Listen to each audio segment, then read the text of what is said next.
Shalom. First off, we give all praises, honor, and glory to Yahweh, Ba'ashem, Yahweh Shai, Ba'ashem, Rakakadash, Yahweh being the true name for the Heavenly Father, Yahweh Shai being the name for the only begotten Son, who Lord ignorantly calls God and Jesus Christ. I want to give double honor to the elders and the apostles of Great Millstone, the time of truth and rule well, and salutations to you, hopeful like pushing this truth in all honesty and sincerity. This is Brother Yahweh Sop coming to you, no less the spirit power of Yahweh, Ba'ashem, Yahweh Shai. It's going to be a lesson, just going in through the spirit, just basically going into who's your enemy, who isn't, and also, if you're kind of in your spirit, if you pick the right woman to take as your wife, So this is just something that I want to speak on, and there was a few precepts that popped up on my phone through the spirit, just some things that I had questions about, and one of the precepts that I'm going to start reading off is the one that I seen. It was 1 Peter 3:13.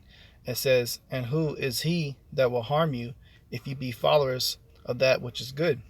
Okay, so for one thing, when you're dealing with wicked people in your lives, people that intend to do you harm or threaten you, so on and so forth, it says, "And who is he that will harm you if you be followers of that which is good?" If you be followers of Yahweh Ba'ashem Yahweh Shai, he's not going to let anything harm you or come to you, man. And if there's something that is harmful, that could be detrimental to you, he's going to make sure he brings you out of that situation so you cannot be harmed. He's going to take care of that situation. He's going to get rid of that person. You know what I mean? You may be, like, for example, I remember when I was back in the world, just kind of working, and I was supposed to be, arming up with a weapon because I was working with guns. And when I was, the day that I was supposed to arm up with weapon, I actually overslept a little bit, so I didn't get to the armory in time to get my machine gun that I was supposed to arm up with. Well, someone else ended up getting armed up with the weapon, and the spot that I would have been standing at to clear somebody else's weapon out, the person that was actually placing the rifle with the machine gun in the barrel ended up opening fire and actually shot up bullet holes everywhere where I would have been standing. So that's an example of how the Lord can preserve you from harsh judgments or death, if you be of Yahweh Ba'ashem Yahweh Shai, if you be true followers, that is. So you have to keep that in mind when you're ever concerned or worried about something, that if you be of Lord, he's going to protect you. And that's why you have to have that fear of the Lord. That goes in the part of having that fear, is to make sure you'll be safe. But the next precept that was shared, yesterday, it says, this is Hebrews 11:1. It says, "Now faith is the substance of all things hoped for, the evidence of things not seen." Okay, so you have to have faith that the Lord can keep you safe and keep you out of certain situations, man. Okay, that goes into believing that he exists, that he is, that he can actually do anything and everything to make sure your best interests are at hand. Okay, you have to have faith in that. All right, and then the last precept that was shared, that I came across, was 1 John 4:18. It says, "There is no fear in love, but perfect love casteth out fear, because fear hath torment. He that feareth is not made perfect in love." Okay? There's nothing to be afraid of if you're truly, in a position of love. When it comes to the Lord, you don't want to fear his love, and love is to keep his commandments. And you have to cast out that fear of not keeping those commandments. But this can also apply to a personal level, what you're going through in life. You shouldn't be in a position where you feel like you're in love, but you're fearful. You know what I mean? You shouldn't have to tiptoe around in your situation. And if you're with somebody like that, then it's not good, man. It says, but love casteth out fear, because fear hath torment. You shouldn't feel like you're being tormented, man. He that feareth is not made perfect in love. So that love that's not a real true love situation. Okay? And that's going to go into the other precept that I've seen, Romans 13:10. "Love worketh no ill to his neighbor. Therefore love is the fulfilling of the law." Okay, so if you're with an Akim or brother, they shouldn't be, they shouldn't work any type of ill towards you. They shouldn't have no secret malicious intent. You have brothers that have been kicked out of, and they've been stealing from brothers or taking advantage of brothers and all types of stuff, man. And then on a personal level, women. You got a lot of women that worketh ill towards, that their neighbor or their husbands. It says, therefore, love is the fulfilling of the law. And there's laws when it comes to dealing with brethren. There's laws when it comes to dealing with wives. There's laws when it comes to dealing with husbands. Okay? But when using all those laws, it should not work ill towards that neighbor, man.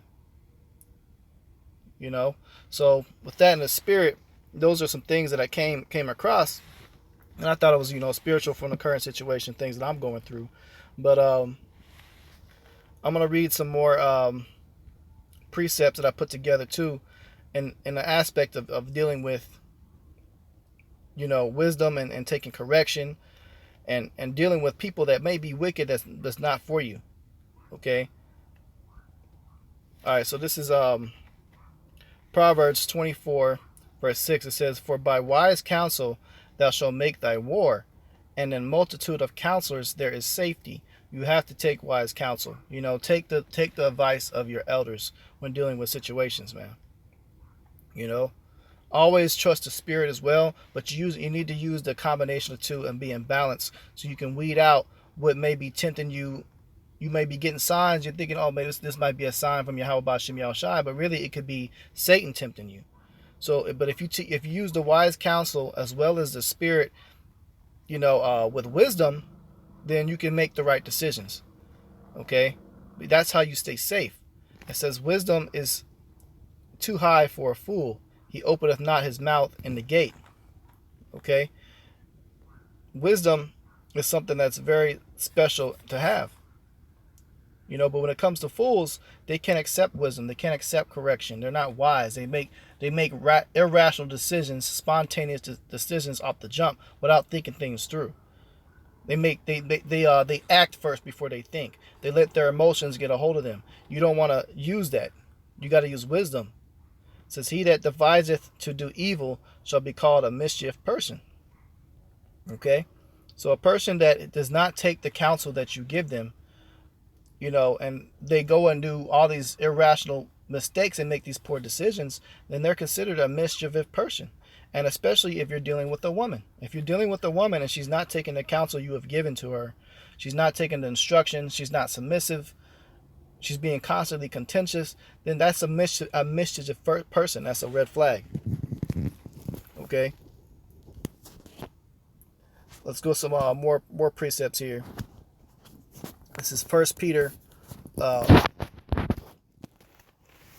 3:1. It says, "Likewise, ye wives, be in subjection to your own husbands."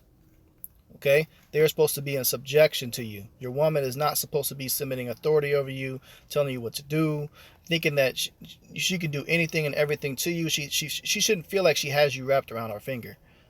And a lot of women have that feeling when it comes to men, because we're in Babylon and we're not in our righteous power and authority, and we can't fully push the order physically like how we would in the ancient world. In the ancient world, women wouldn't be allowed to talk back. Women wouldn't think to put their hands on you and anything like that, because if they did, then the harsh judgment, the man would beat them bloody, man. We can't do that in this side, because if you defend yourself in that situation, then you got to go to prison. She can call the centurions, you go to jail. Or if she doesn't and somebody sees her bloody beat up, well, guess what? Everybody else is going to be coming after you, man. But yet a woman can do anything and everything to you to cause you harm. She can damn near kill you and stab you and then walk away from that situation. But if the shoe's on the other foot, you're in trouble for it. Women are supposed to be in subjection. They're supposed to be the weaker vessel. They're supposed to honor the man as Yahweh Ba'Shem Yahushai. But these women don't do that. Okay? It says, "If any obey not the word, they also may without the word be won by the conversation of the wise." They should even have other women wives that are living in righteousness the right way. They should be taking counsel from good women. But a lot of these wicked women, they're not taking conversation by any wives. Women, you're supposed to have righteous, godly women out there too. A group of them that women should be able to confide in. But most women, they seek the counsel of these worldly, wicked ass whores. Or these hood rats, man. So they can't possibly get on the right track. Verse 2, it says, while they behold your chastity conversation coupled with fear. Okay, they're supposed to have fearfulness about dealing with you. Your woman should be in fearful and subjection of her husband, of her man. There's a level of respect that comes with that. And if you got a woman that has no fear for you, that means she has no fear for Yahweh Bashem Yahushai. Because the Lord, the scriptures say the woman is supposed to honor the husband as the Lord. You know, it says, while they behold your chastity conversation coupled with fear. It says, whose adorning let it not be outward plaiting of the hair, or wearing of gold, or putting on apparel, but let it be hidden. Let it be the hidden man of the heart, and that which is not corruptible, even the ornament of a meek and quiet spirit, which is the sight of Yahweh of a great price. So a woman and a man should have a meek, a calm, a quiet spirit. The rah-rah, I'm going to prove my point and do this and contentious and want to fight shit, that's not of the Lord, man. If you're dealing with somebody like that, cut them off. Get them away from you. Okay? Verse 5 says, for after this manner in the old time, the holy women also who trusted in Yahweh adorned themselves, being in subjection unto their own husbands. So this is telling you in the ancient time, during the time of when we were more pure with the Lord, the women respected themselves by being in submission to their husbands. That's how they respected themselves. And the scriptures also say they respected themselves in modest apparel. So dressing modestly, keeping the commandments with their hair trends. Okay? Not wearing revealing clothing, ripped up clothing, skin tight clothing, man. Be in subjection and respected that the man was over them. But women today will call that kissing somebody's ass. It's not about kissing somebody's ass. It's about being in submission. Verse 6 proves it. Even as Sarah obeyed Abraham, calling him Lord. Calling him Lord, man.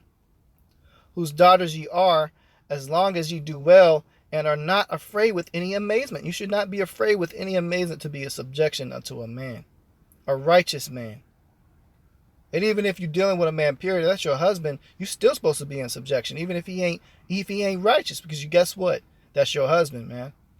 And the man is still over you regardless. You can pray for that he gets right with the Lord, but even if he's a wicked dude, it's not your place to walk away from him. The Lord take care of that, man. It says, verse 7, likewise, ye husbands, dwell with them according to knowledge, giving honor unto the wife as the weaker vessel. So when we say, yes, we're above you, then we're above you, damn it. And as being heirs together of the grace of life, that your prayers be not hindered. Okay? Did you know, women, your prayers can be hindered? Your man has the ability to block your prayers to Yahweh Bashem Yahushai. Let that sink in. Okay? It says, finally, be ye all of one mind, having compassion one of another. Love as brethren. Be pitiful and courteous. Have compassion. Be sweet. Love. Okay? It says, not rendering evil for evil, or railing for railing, but contraries blessing, knowing that ye are thereunto called, that ye should inherit a blessing. Being sweet, treating each other respectfully. You know? But you got a person that is not about doing that, then they're not right for you, man. They're just not right for you. This is the book of Galatians 5, verse 16. It says, this I say then, walk in the spirit, and ye shall not fulfill the lust of the flesh. Okay, you got to always walk in the spirit. Use the Holy Spirit to guide you in your decisions. There's something in your deep gut is telling you that this isn't right, and that feeling comes at you out of the blue, out of nowhere. You got to go with that, man. You can't try to what's the word I'm looking for? Reason with that feeling. Just try to turn it into something that it's not. Well, you know, maybe I'm overthinking it. No, man. If a gut feeling is telling you something's wrong, you gotta act upon that. It says, for the flesh lusteth against the spirit. Okay? So that's your flesh kicking in to cause you to second guess when the spirit's trying to talk to you, telling you that something isn't right. Then your flesh kicks in. Oh, well, I love this person. This person is going to get right. Well, maybe I'll listen to what she said this time. Or maybe I'll listen to what he said this time. You know what I mean? And then that Satan hops in that person and starts soothsaying you. Then the flesh becomes the overtaking the spirit. And that's when you start going off. It says, for the flesh lusts against the spirit, and the spirit against the flesh. And these are contrary to one to another, so that ye cannot do the things that ye would. Okay? So that shows it's a battle. A battle between good and evil within your spirit. But your spirit is always righteous. Your spirit, if you're of the Lord, is always going to guide you in the right decisions. It says, but if ye be led of the spirit, you are not under the law.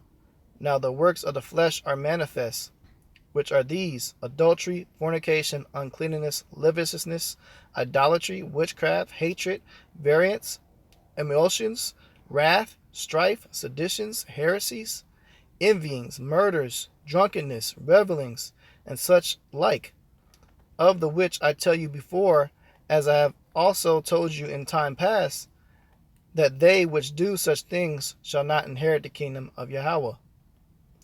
Okay, so all those things are sin. Those are the works of the flesh. Verse 22 says, but the fruit of the Spirit is love, joy, peace, long-suffering, gentleness, goodness, faith, meekness, temperance. Against such there is no law. So someone that is truly of love and is truly walking in the Spirit would have these qualities. That joy, that love, that peace. That's a peaceful person. Okay? Not a contentious rah-rah, I want to fight. This is Proverbs 4:7. Wisdom is the principal thing. Therefore get wisdom, and with all thy getting, get understanding. Get understanding of this wisdom that is being shared to you right now with these scriptures. Wisdom. Wisdom is the principal thing. Okay? You get wisdom from the day you're born. Proverbs 1:8, it says, my son, hear the instruction of thy father, and forsake not the law of thy mother. So you got to go back to your parents.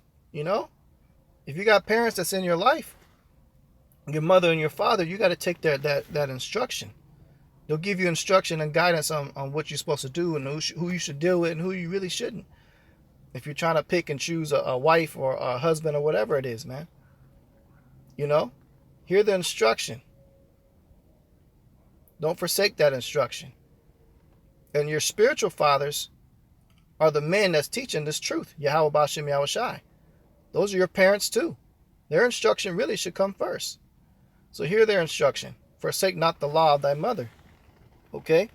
Because they know what's best for you. And if you are a parent watching this video, then you already know how that goes if you got kids. You feel the same way. This is Genesis 3. Let's go back a little bit. This is 3:1. It says, now the serpent was more subtle than any beast of the field, which Yahweh had made. And he said unto the woman, yea, hath Yahweh said, ye shall not eat of every tree of the garden? So Satan is constantly working towards the women. So you men, you're listening in, you got to pay attention to this. Because you have Satan running the earth right now, and his counterpart is the woman. And he works through the woman to get you to fall off, to get you in harm's way. Okay? So here's Satan having a conversation with Eve, the woman. It says, and the woman said unto the serpent, we may eat of the fruit of the trees of the garden. She got no business even talking to Satan in the first place. And it says, but of the fruit of the tree which is in the midst of the garden, Yahweh hath said, ye shall not eat of it, neither shall ye touch it, lest ye die. And look what happens. And the serpent said unto the woman, ye shall not surely die. And the woman will sit there and listen to the advice of anybody except for her husband. She would take counsel from other men. This is why it's off for women to be watching other men's channels. You know, I've had to rebuke women watching my page that have husbands at home. You know, you're not supposed to be taking other men's counsels, even though this is a counsel of wisdom, but you're supposed to be learning from your husband at home. And here's an example of a woman not learning from her husband at home. She's learning from Satan. Okay? And with the things that Satan has pushed upon the earth is that the woman is over the man, that the woman is equal to the man, that the woman can be just like the man, that the woman can put their hands on a man. The woman can talk down to the man. The woman can put the man out. These are things that Satan came up with, man. That the woman can go and divorce the man. That the woman can go out and be independent and have a job and get rid of the man. That the woman can go get another woman. All these things are philosophies of Satan. Okay? So here's Satan rapping to her, man. He's telling you shall surely not die. And guess what? She believes him. This is a perfect example of what goes on today. And then he even he sues her, man. He starts sweet talking her. For Yahweh doth know that in the day ye eat thereof, then your eyes shall be open, and ye shall be as gods, knowing good and evil. So now she's taking the instruction. Now she's learning from another man, Satan. When the scriptures say, we'll get out,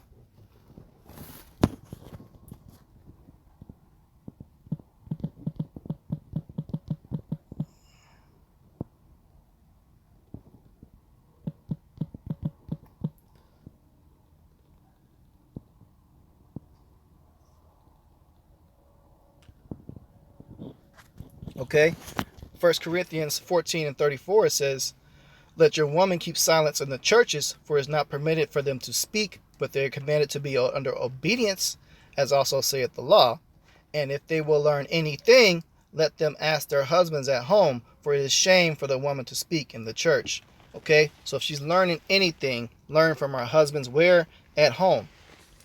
So here we have an instance where the woman is sitting up here with Satan and learning from Satan.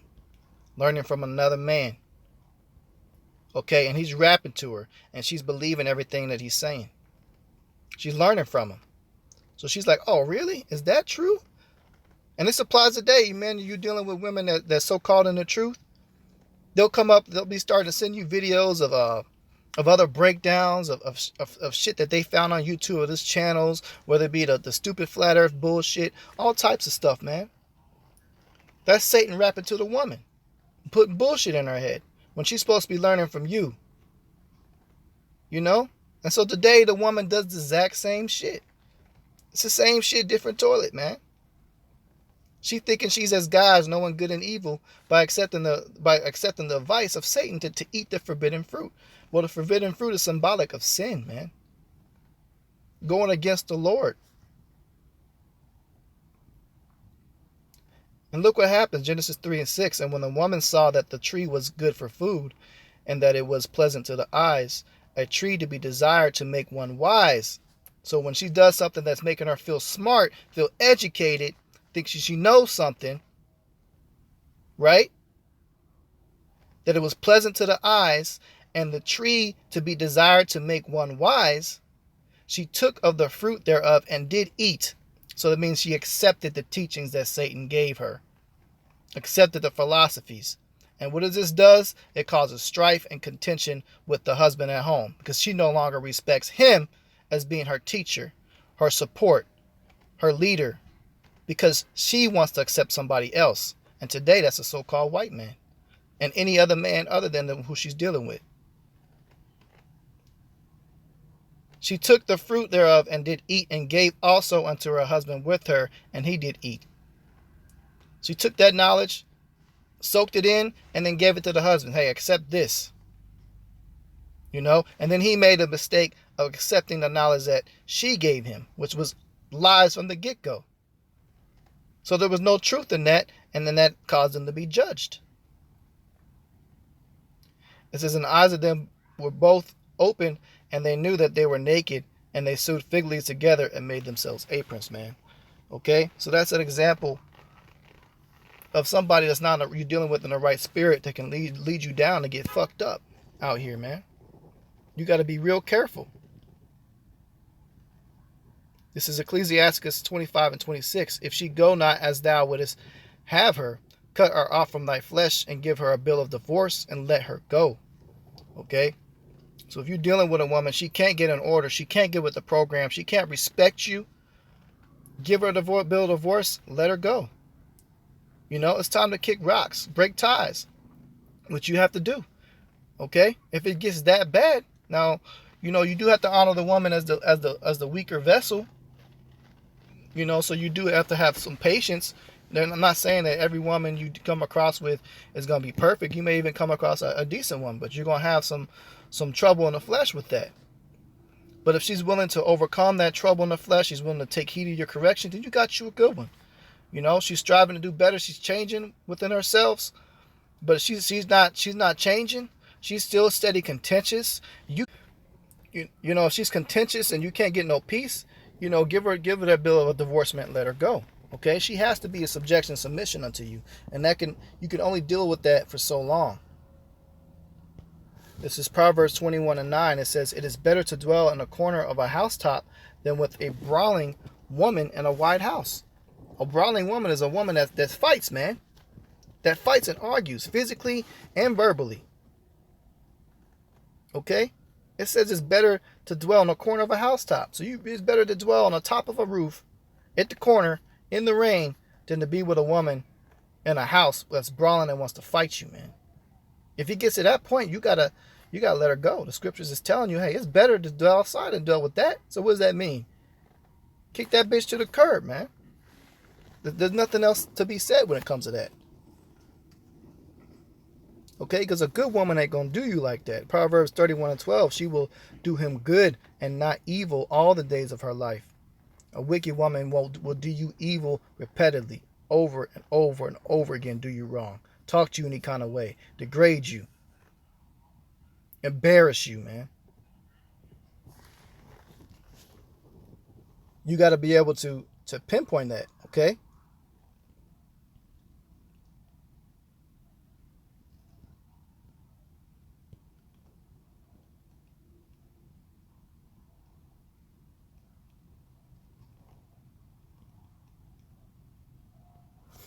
This is Ecclesiastes 36 and 24. He that getteth a wife beginneth a possession, a help like unto himself, and a pillar of rest. These are qualities, traits that you got a good woman. If you're feeling like this, that you have a possession, you feel like you're being helped, she's helping you, the things that you tell her that you need help with, and you're getting rest, then hey, that's a good woman. That's one you want to keep. That's one you don't have to put away. Okay? It says, for Proverbs 12 and 4, it says, a virtuous woman is a crown to her husband, but she that maketh ashamed is as rottenness in his bones. Okay, so a virtuous woman is something that he wants to put on his head. He wants to be proud to have that. Some cases he may want to showcase, take her somewhere fine wine and dine her, like, hey, this is my woman I got with me. That's that crown, man. Because when you wear a crown, what does that do? That shows your royalty. It should make a man feel royal when he's got a good woman.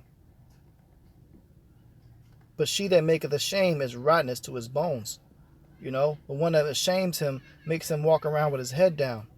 Makes him feel like he's not confident. That's a wicked woman.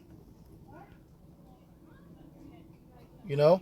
So this is just lessons through the spirit. You know, so you can learn that, hey, if you're dealing with somebody, if they truly love you or not, because we brought out some precepts before, you know, through the spirit. You know, if that love is working ill towards you, that person really doesn't love you, man. Are they doing you harm? If they're seeking to do you harm instead of good, you know, or they feel like you're being tormented. We're reading all the precepts we brought out. 1 John 4 and 18, Romans 13 and 10. Okay. 1 Peter 3 and 13. All those different scriptures we let out with, and then we brought out the traits, the good qualities of somebody you might be dealing with that's righteous, and the qualities of one that's wicked. You know, so Lord willing, this lesson was edifying, just to hop in the spirit. I'm going to go ahead. All right, so I'm going to go ahead and close out. Give all praises, honor, and glory to Yahweh, Ba'ashem, Yahushai, Ba'ashem, Bakakadash.